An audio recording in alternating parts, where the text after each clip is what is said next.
Welcome to Raiders on the Record, the podcast featuring Hastings High School athletics. I'm Athletic Director Trent Hansen. My colleague Tim Hanneberg and I work together to bring you the stories of Raiders sports. We are thrilled to share conversations with the athletes, coaches, and alumni that represent Raider Nation. Check back weekly and be sure to share this podcast with your friends in the Raiders Network.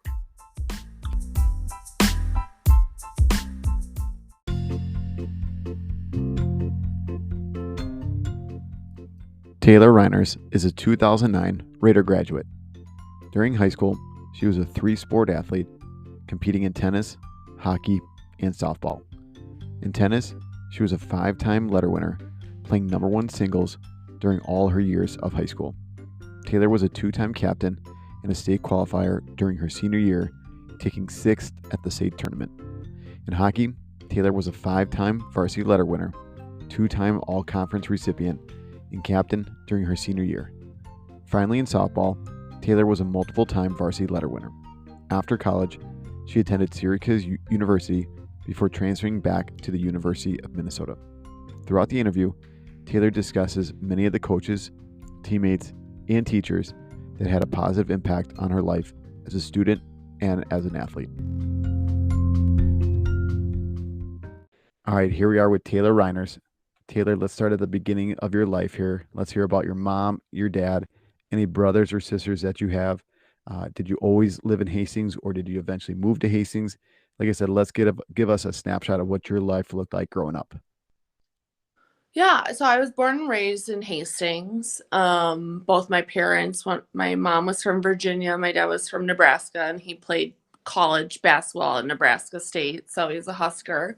It's about 6'7" guy, so really tall. My mom was like 5'5", and I averaged out in between them both, and I'm like 5'10". So yeah, kind of worked out in my favor. I think I was always meant to be an athlete, thanks to my dad. And I grew up, I have an older brother, 6 years older than me. Again, also just very athletic, competitive family. My dad definitely bred that in my brother and I, maybe to a fault. I wouldn't say that's my best trait, as an adult, but my parents, they put us in every sport imaginable. Like I did obviously swimming lessons, tennis, hockey, basketball, golf, gymnastics, dance. I did like competitive dance for a long time. Soccer. Yeah, I think they were like, you are going to be an athlete. Like, you have to try to find like a path like in this realm. And, there was like nothing that obviously like I just couldn't do. Like, I don't even know how they had time to bring me to like all of this stuff. And I know they kind of dumped me on other people to like bring me to these activities and sports. But yeah, they just wanted me to find passions and things that I wanted to pursue. And they were always so encouraging of that, like past softball. I obviously varsity in softball too. And that was something, I think the kind of allowance to like explore like what it is that I wanted to do was always afforded to me. And, they wanted to just see me like be happy. And my parents were so involved in all my activities. And I stayed in high school. I went to U of M. I originally went to Syracuse out in New York, and I got a scholarship to play tennis, D1 there. And I ended up transferring back to be a Gopher and played club tennis. But yeah, it was just kind of meant to be in Minnesota, I guess. For sure. So before we get to all that other stuff here, let's go back to Hastings here growing up again. We really like hearing about the schools you attended here in Hastings, and you don't have to go through every kind of grade, but if there's maybe one teacher at each school that really had a big positive impact on your life, let's hear their name, because they might still be around here and work in our school district. So like I said, the schools you attended and anyone at those schools that had a positive impact on your life. Yes, elementary school, I went to Krista McCullough. My teacher that had the biggest impact, and I ended up coming back to her in like middle school, high school to like help kind of shadow and like be like a job aide, I guess, was Miss Estes. She was first grade. Just so fun. She just always wore the really colorful, like neon green outfits, and she just was very lively. Like, definitely showed an interest in all our kids. It was just so fun. And Miss Bidman too was in fifth grade, and I remember she was just a lot of fun. She taught us how to play like dreidel, and like was just really, really entertaining. And then middle school, obviously, there's only, well, I guess, yeah, not the Catholic school, but I went to the public middle school. And, teachers there, middle school, I think, is just such a blur for everyone. Yeah. Like, I gotta say, no offense to any of the teachers, but I think you gotta just block it out, Mhm. like your memory. I think you're about 4 people in a row that said the same exact thing. They just That's struggle so to think of one sad person, because but yeah. obviously, yeah, there was Mr. Destros. I do remember him. He was sixth grade math. And I think because we had to memorize like pi, and I was very determined to like take it all the way.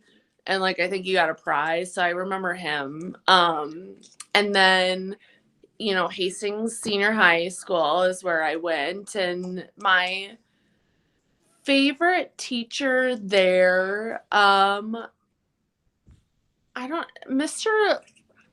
Lutz, Mr. Lutz, Yep. Mr. Lutz.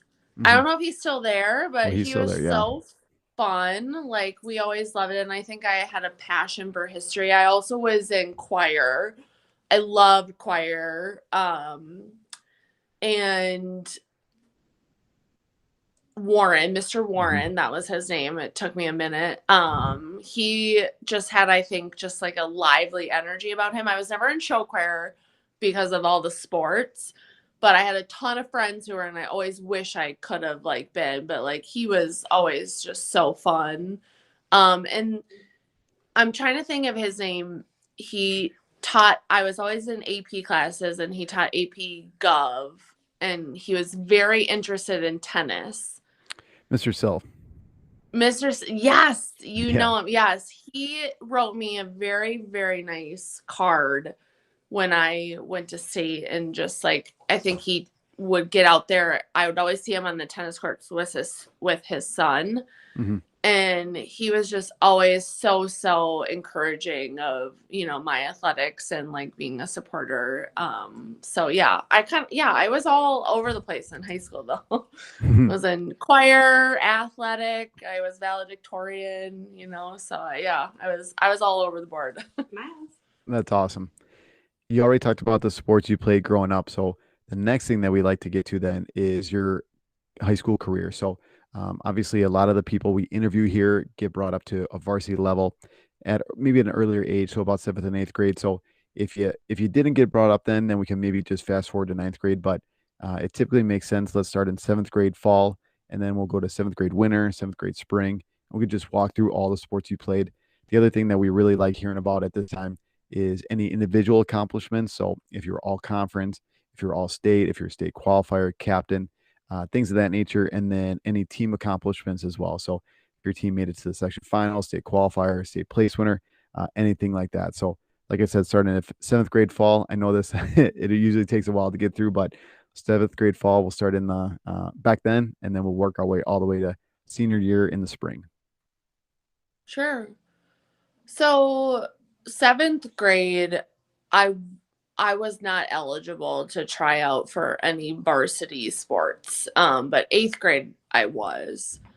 But I remember, so my dad was a huge basketball player, like did not even know how to ice skate, and obviously neither did my mom. She had no athletic bone in her body, but I was very adamant that I was never going to play hockey because my brother played, and I wanted to kind of forge my own path. But I went to daycare at Kara McGree's house, and her husband Sliv was the manager of the hockey rink, and all the kids there played ice hockey. So I was like, okay, like I have to play now. And I started playing hockey. I joined when I was a squirt in maybe like 4th grade. And I was on Derek Stepan's team, and his dad Brad coached me. And we won the whole like squirt thing. And I just remember being like, oh my God, I love this. I love hockey. And obviously Derek, went on to go to Shattuck, St. Mary's, and play for the Capitals and everything. And I always thought that was just cool. And Brad was my coach for a while. And Josie, his daughter, was a few years younger than me, and I played with her. But I was in between playing competitive basketball and hockey in 7th grade. So at the time I was playing both of them. Traveling, like literally just like trying to split my time. And then I was also playing tennis. I always had played tennis, and then softball. So those were kind of my 3 sports. And I, 8th grade year came around, and in the fall I ended up trying out for varsity tennis, and I had made the team. So I lettered 8th grade year in varsity tennis, and I can't fully remember what position I played, but I was always a singles player, always. And me and my best friend, Kelsey Chumslin, she also lettered with me in tennis that year. And then winter came, and I had to kind of make a choice with tennis or hockey. And I ended up choosing to play hockey. And I tried out for varsity my 8th grade year for hockey as well. And I also made that team. So I lettered in hockey 8th grade year as well. And yeah, I never looked back. I loved hockey so much to this day of no regret. Sometimes I watch basketball and I don't even remember the rules. So yeah, I definitely had a passion for that. And, spring I didn't try out for varsity for softball, but I continued to play that. I was a third base and catcher, in middle school. And then, yeah, so should I just continue on? Oh yeah, to ninth high grade school? here. So then, yeah, 9th grade year, so tennis, and the fall was tennis season for women, and I ended up becoming number 1 singles my 9th grade year, and I also was an all conference finisher, qualifier, I guess, my 9th grade year as well for tennis. I was probably one of the youngest people to take a number 1 singles spot. I mean, I had obviously been playing for a really, really long time. And I think prospectively, as I've gotten older, I was always better at tennis than maybe some of the other sports I played. But yeah, I remember we were at a weekend tournament, and he kind of was like, I'm going to put you at number 1. I want to see how you do. And I kind of just ran away with it, and honestly never looked back. Since 9th grade on, I never played anything other than number 1 singles, even if I were to beg to play doubles, because tennis was such a singular sport in a way. I was always, kind of playing by myself in that. And so hockey was a nice contrast when I could kind of join a team sport. And I was obviously varsity. I never played with Erica McKenzie, and she was a very, very well-known. She ended up going to be a Gopher. But I played with Danielle Welch, and she was just a fantastic hockey player as well. And yeah, Corkish was our hockey coach, and I was a center. So I kind of started off as a right winger, and then I kind of morphed my way into being a center. And think hockey, we were always so close, like as a team, like we would get to the section finals and like just one away from going to state. And we were always just such a good team, but it was hard to kind of take it to that next level. And then my ninth grade year come spring, I tried out for varsity softball and I made the team. And softball was always, I loved it. We were huge Twins fans, and I think like I always just loved playing it. I loved being a catcher. I kind of rotated between catcher and third base. I always thought I had a decent arm, and there was a softball coach that ended up coming in, and he was younger, Mike. I don't remember his name, but he was kind of pressuring me to be a pitcher.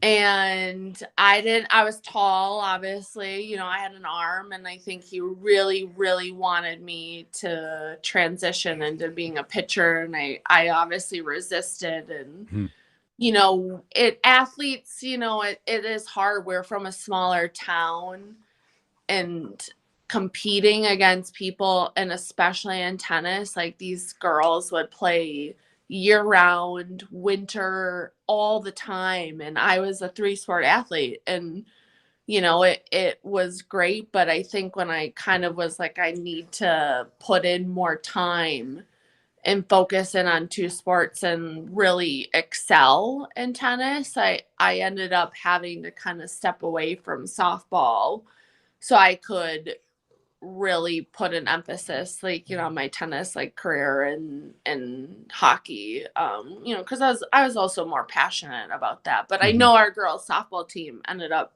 being fantastic, and I think that's awesome. Maybe I missed the boat, but but yeah. And then I think I lettered.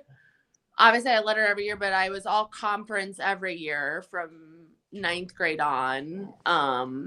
In tennis, I was all conference my junior and senior year. In hockey, I was captain in both sports for tennis and hockey. Tennis, I think, junior year on, and then hockey senior year. My team in hockey never went to state, unfortunately. Would have loved that for sure. But I went to state in singles, so individuals, in tennis my senior year. And I ended up finishing 6th in state for that. I pretty much lost my first match, which I was so mad about. I had beat this girl. She was from Cream Room Hall. I remember her because she kept eating a banana every time we changed sides and irritated me. But I beat her during our conference matches, and then we had a really, really good game our first match. But then I lost that very first match of state, and I won every match after that. And so I won the kind of, I guess, consolation bracket they called, but was 6th in state my senior year. Wonderful. And this year too is kind of interesting. You're probably the one everyone talks about then when it comes to tennis. We had a singles player make it to the state tournament, qualify this year, and then we had her twin sisters made it as a doubles pair. So I think they said we're the first ones in 13 years. So you're probably the last one that we had that qualified for the state tournament before the 3 girls that we had this year. So pretty interesting that we you're on here now, and then we have actually the one girl that made it singles, Claire Keller, had her on the podcast a couple years ago too. So pretty interesting here. Yeah, that's so great. Yeah, Angie Beisel, she captains my women's team. I play USTA in a women's team now. I still play so much tennis. It'll always be a love of mine, and I think you can play when you get older. So I was like, I might as well continue. But she told me that this is the first year since I've been in high school that someone went to state, and that's awesome. My mom still does a lot with the Hastings tennis program. I mean, she's created a lot of drills for kids and summer programs. I mean, it is harder when you're from Hastings. You don't have the lifetimes you don't have the bubbles of like indoor courts and stuff that that you have access to. So I think it was hard sometimes to like compete with the people who are playing, these things year round. But yeah, that's amazing. I'm happy. For sure. The next two questions we always ask are very similar. So if you could come up with a couple different answers, that'd be great. So I'll start with the first one here. What do you think is one of the most rewarding experiences you had playing as a high school athlete? Winning. Yeah, I guess I'm so competitive, and my influence was definitely, my dad and my brother. I think, it was the whole, like, he used to pay me $20 when I was in hockey to get good penalties. And like a good penalty was like if you check someone, if like you got physical, not like a cheap like you trip someone or like whatever, but he always thought that women, and especially in hockey, like you should be physical, like you should be aggressive, like throw your weight around. And I was always so tall. But I remember he used to give me like $20, like be like, all right, if you go out there and you play aggressively, like, and you check someone, like, I'll give you $20. Like, and I mean, it wasn't like okay, just keep doing it over and over again. But I think it was in a way to be like, you got to be physical. You got to want to win. And I just always remember like, yeah, winning and that competitive spirit was just so important to me. Like, and then tennis, like you had to have so much composure being a singles player because it was literally just me. Like, and I always say like there's no one in tennis that I can't beat because it's such a mental game. Like you could literally throw a whole game no matter who you're playing just because you're in your own head or like you're having a bad day. So I mean, yeah, I feel like winning, like I think was just some of the best like memories like I have. And that was always like, you want to play well, but yeah, I mean, I wanted to win. Like I said, the next question is kind of similar, but if you could come up with something else for us, that'd be great. So looking back once again on your high school career, what do you think your favorite moment was as a high school player?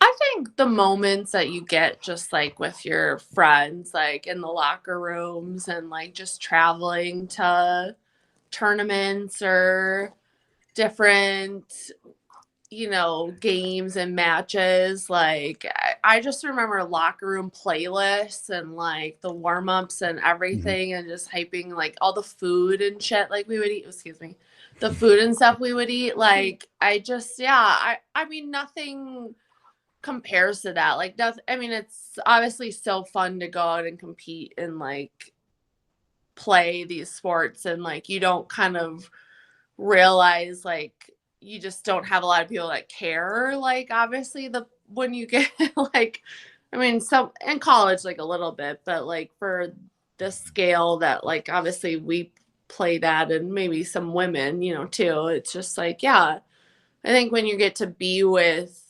your other like athletes and friends and build the sportsmanship and like experience the same thing like that's obviously irreplaceable and something I miss a lot. For sure. Next couple questions. I always say that they're probably super impossible to answer. So if you could come up with multiple people if you want, or you were also multi-sport athlete, so you might have a couple of different people in your life to answer them. You can go for it. So looking back in your high school career, who do you think one of the best coaches is that you played for? And once again, you're a multi-sport athlete, so you can name a couple different people if you really want to. Yeah, so Chuck Martell, he was a goalie coach for my high school hockey career.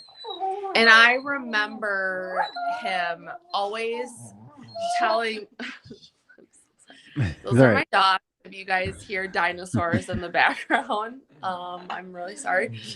But yeah, Chuck Mortel for high school, he always told us this word. He would say tenacity, like go out there and have tenacity. And I think it was that kind of similar messaging that my dad would have of like, go out, be aggressive, like go hit somebody and, you know, really just push yourself to obviously like just be a good athlete, like show up and like perform. I think, you know, there was an expectation and like he always, I think, had high expectations like of his players, and no one ever, I mean, Corkish was also a great, you know, coach. Like he was pretty intense. Like I remember getting yelled at pretty harshly at some practices for messing up some drills and plays that I mean, there was an expectation, like, obviously, like, you're not here to fool around. Like, you know, you're here to practice, you're here to win, you're here to be good athletes. And that always kept me motivated. And in tennis, like, I had good coaches and, you know, we had some really good assistant coaches, like Craig Rawway, like, he was not far off in I guess age from me, but he came back and I know he coached a lot of high school tennis after me. But he was always so invested in like our performances and our careers for tennis. Yeah, I think he had a big influence on me as well. For sure.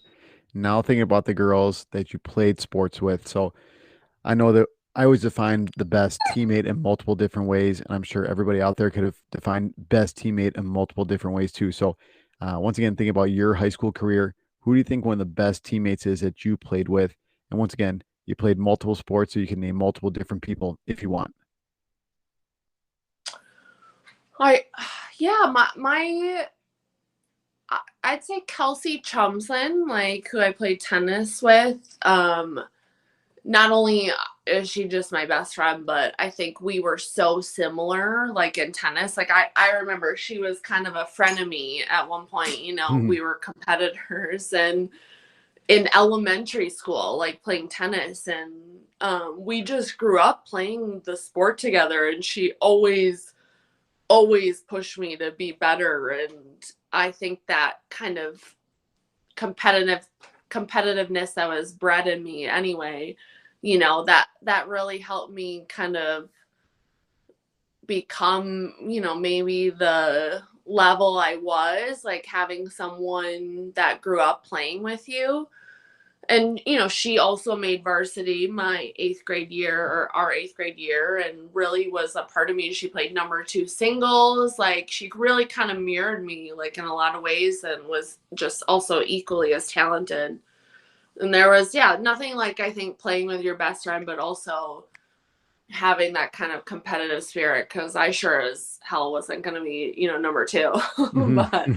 But yeah, she was up there. And you know, Danielle Welch in tennis, or in hockey rather, sorry, she was really just amazing. Like, I know her father, her grandpa, I think was the high school, you know, hockey varsity coach for like a long time. The Welches, like they had a well-known history and Hastings. I mean, she was just, so natural at hockey, and was a very inspirational kind of leader, and was, incredible. She definitely, you know, made us all, I mean, I know she was up for Miss Hockey too. You know, she set kind of the bar for performance, and was someone that, you know, we all really admired, and is a friend today for sure. Perfect. So you kind of talked about post high school here. You went to Syracuse and then came back to the University of Minnesota. Walk us through what the recruiting process looked like for you. Where else were you looking? Where did you go on visits at? How did you end up at Syracuse? And then how you kind of landed back at the University of Minnesota? Yeah, so I obviously tennis and hockey were kind of the sports I stuck with. And I think that I had opportunities to play both or one of them in college. You know, tennis obviously I was better at prospectively, but I was also very equally good at hockey. I mean, I could have played, somewhere. And I think a lot of D3 schools around Minnesota, like, St. Thomas, Gustavus, like, for tennis and hockey, St. Kate's, like even University of Minnesota Duluth, like I was very, very determined though to not go anywhere in Minnesota. Mhm. Like I just was like, I have to get out for whatever reason. So I kind of started submitting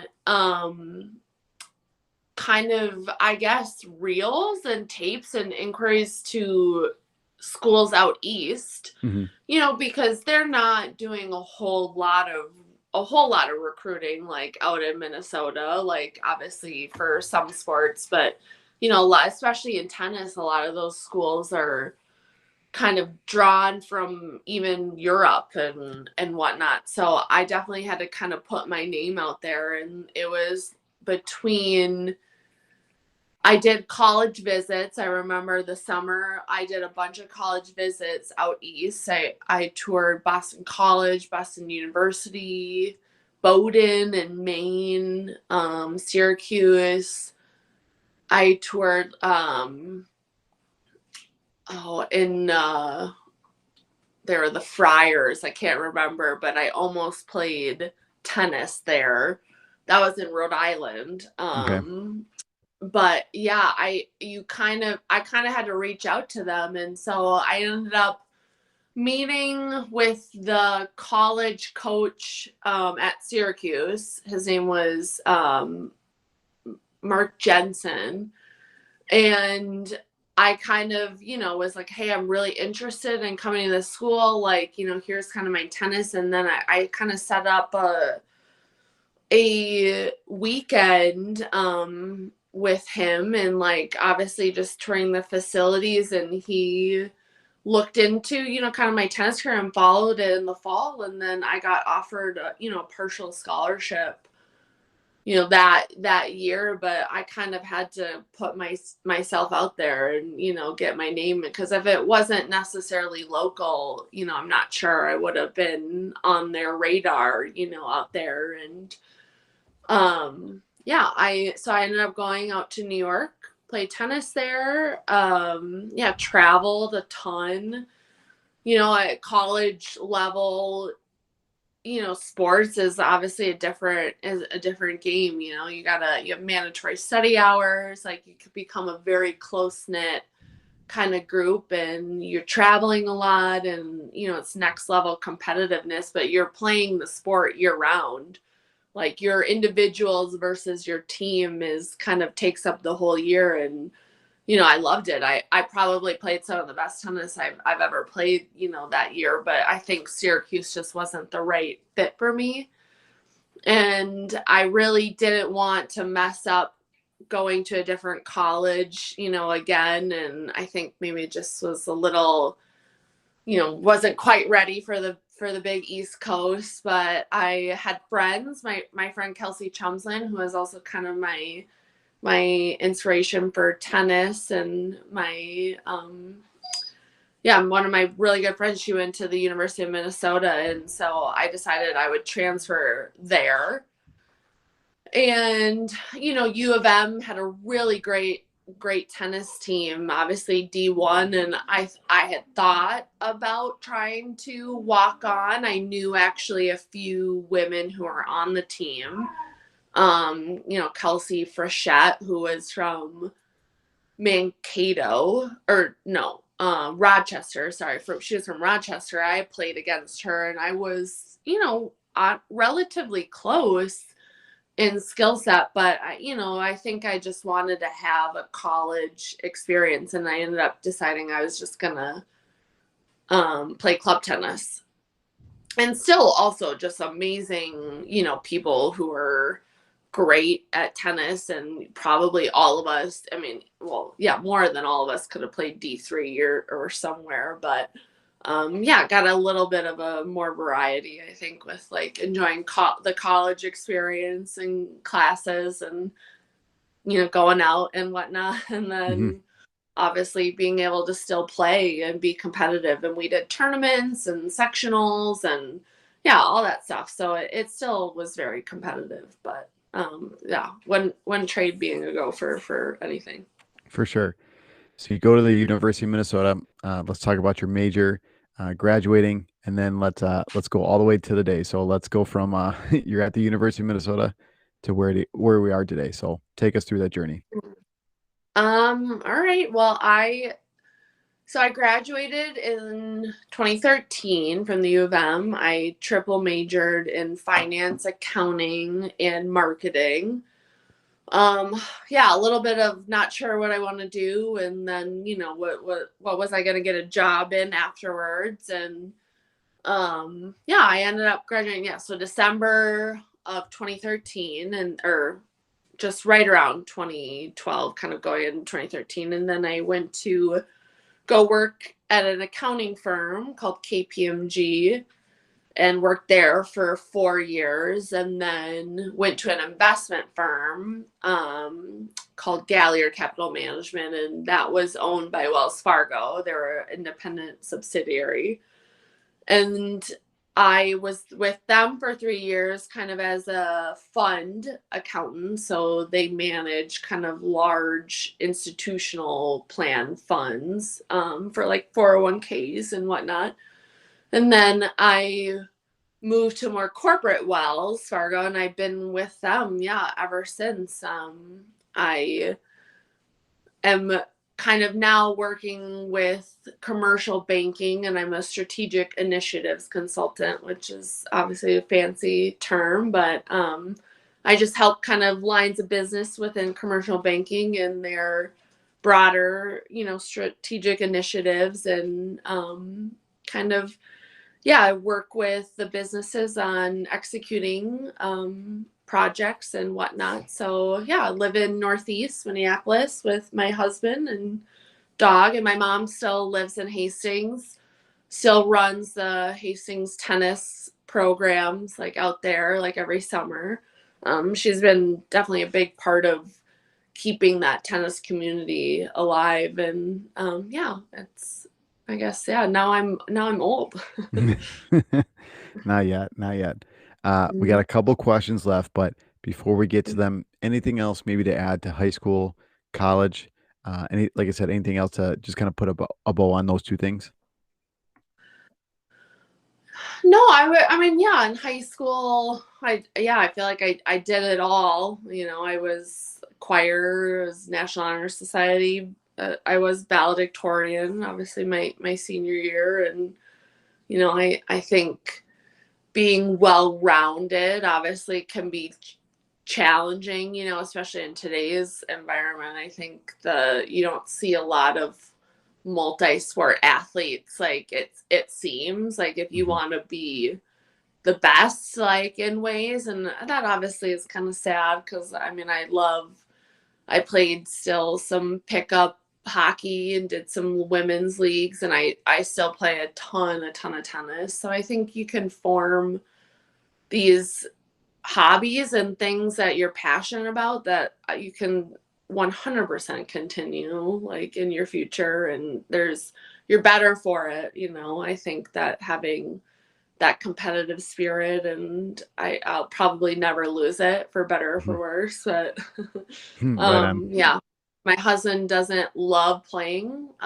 sports with me, but but yeah, I think it's kind of helped me, I guess, stay motivated and in shape, and healthy. And but yeah, Hastings is such a good community. So I have that to thank to, I guess, some of the success I had in high school. Nice. So the last thing we always do is we ask for advice for our parents, coaches, and student athletes. So we'll start off with the parents and the coaches, thinking back on all your high school career, thinking back on your high school career, being a two-sport athlete and three-sport athlete too, playing softball. If you could give parents and coaches a couple pieces of advice, what do you think it would be and why?